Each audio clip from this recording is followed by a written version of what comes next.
Hello, friends. Today we are going to start with another interesting topic in economics, that is money and banking. Let us begin with the first section of the session, that is money, in which we are going to discuss the definition of money, its various forms, and its distinction into types based on these forms, the functions it carries out, and its supply. We are also going to take up monetary policy, its objectives, the tools it uses, and their types. So let us begin with the definition of the term money. Money can be defined as a medium of exchange used for measuring value and helps to store value and a standard to deferred payment. Money includes pure money, such as the currencies and demand deposits of banks, and near money, such as bonds and government paper. Money serves various functions in the economy as well as society. The most important function of money is that it acts as a medium of exchange. Money is accepted freely in exchange for all other goods. Money also acts as a common measure of value. It is a unit of account and a standard of measurement. Whenever we buy a good in the market, we pay a price for it in money. And price is nothing but value of that good expressed in terms of money. So we can measure the value of a good by the money we pay for it. Money also acts as a store of the value of a particular object. A man who wants to store his wealth in some convenient form will find money admirably suitable for the purpose. Suppose the wealth of a man consists of 1,000 cattle. It is rather difficult for him to preserve his wealth in the form of cattle for a long term. But if there is money, he can sell his cattle, get money for that, and can store his wealth in the form of money. Money is also used as a standard for future payments or deferred payments. It forms the basis for credit transactions. Business in modern times is based on credit to a large extent. This is facilitated by the existence of money. In credit, since payment is made at a future date, there must be some medium which will have, as far as possible, the same exchange power in the future as at present. If credit transactions were to be carried on the basis of commodities, there would be a lot of difficulties and it will affect trade. The next question that arises regarding money is that from where does money come? The Reserve Bank of India, which we also call RBI in short, is the central bank of our country. It manages the monetary system of our country. It has classified the supply of money of our country into four components. They are M1, M2, M3, and M4.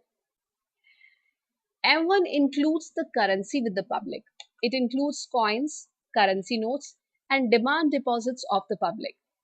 M1 is also known as narrow money. The next component, M2, includes M1 as well as post office saving deposits. So, M2 consists of coins, currency notes, and demand deposits with the public as well as the post office savings deposits. Next component of money supply is M3, which consists of M1 and time deposits of the public with the banks. So M3 is also known as broad money.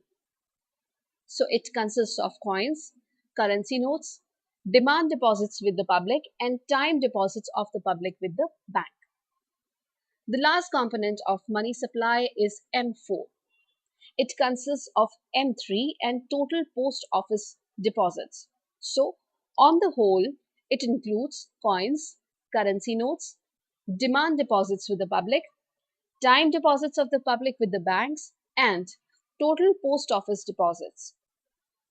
Besides savings deposits, people maintain fixed deposits of different maturity periods with the post office as well.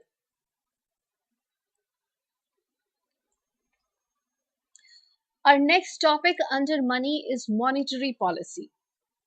Monetary policy is concerned with the changing of the supply of money stock and rate of interest for the purpose of stabilizing the economy at full employment or potential output level by influencing the level of aggregate demand.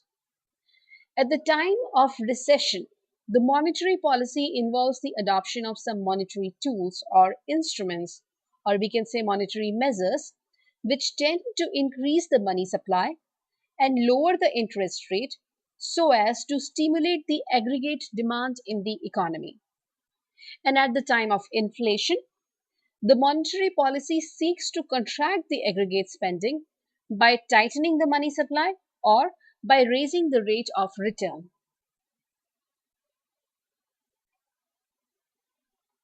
There are certain objectives that the monetary policy tries to achieve, such as to ensure the economic stability at full employment or potential level of output, to achieve price stability by controlling the inflation and deflation, and to promote and encourage an economic growth in the economy.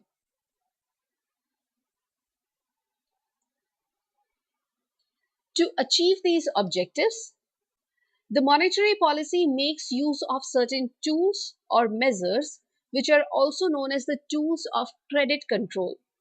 These tools can be broadly divided into two categories. The first type are the quantitative credit control measures, and the second type are the selective credit control measures.